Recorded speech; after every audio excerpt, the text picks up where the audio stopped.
This is one of my favorite stories this time of year. The Night Before Christmas by Clement Moore. 'Twas the night before Christmas when all through the house not a creature was stirring, not even a mouse. The stockings were hung by the chimney with care, in hopes that St. Nicholas soon would be there. The children were nestled all snug in their beds, while visions of sugar plums danced in their heads. And Mama in her kerchief and I in my cap had just settled down for a long winter's nap, when out on the lawn there arose such a clatter, I sprang from my bed to see what was the matter. Away to the window I flew like a flash, tore open the shutters and threw up the sash. The moon on the breast of the new-fallen snow gave a luster of midday to objects below, when what to my wondering eyes would appear but a miniature sleigh and 8 tiny reindeer. With a little old driver so lively and quick, I knew in a moment it must be Saint Nick. More rapid than eagles, his coursers they came, and he whistled and shouted and called them by name.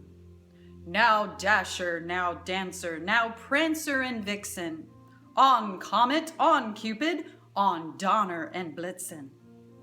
To the top of the porch, to the top of the wall, now dash away, dash away, dash away all. As dry leaves that before the wild hurricane fly, when they met with an obstacle mount to the sky, so up to the housetop the coursers they flew, with a sleigh full of toys, and St. Nicholas too. And then, in a twinkle, I heard on the roof the prancing and pawing of each little hoof. As I drew in my head and was turning around, down the chimney St. Nicholas came with a bound. He was dressed all in fur from his head to his foot, and his clothes were all tarnished with ashes and soot. A bundle of toys he had flung on his back, and he looked like a peddler just opening his pack. His eyes, how they twinkled, his dimples, how merry. His cheeks were like roses, and his nose like a cherry.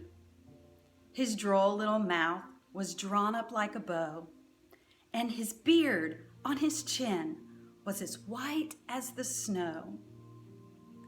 The stump of his pipe he held tight to his teeth, and the smoke, it encircled his head like a wreath. He had a broad face and a little round belly that shook when he laughed like a bowl full of jelly. He was chubby and plump, a right jolly old elf, and I laughed when I saw him in spite of myself. A wink of his eye and a twist of his head soon gave me to know I had nothing to dread. He spoke not a word, but went straight to his work, and filled all of the stockings, then turned with a jerk, and laying his finger aside of his nose, and giving a nod, up the chimney he rose. He sprang to his sleigh, to his team gave a whistle, and away they all flew like the down of a thistle. But I heard him exclaim as he drove out of sight, "Merry Christmas to all, and to all a good night." I hope you have a very blessed holiday season. I hope it's as wonderful as mine.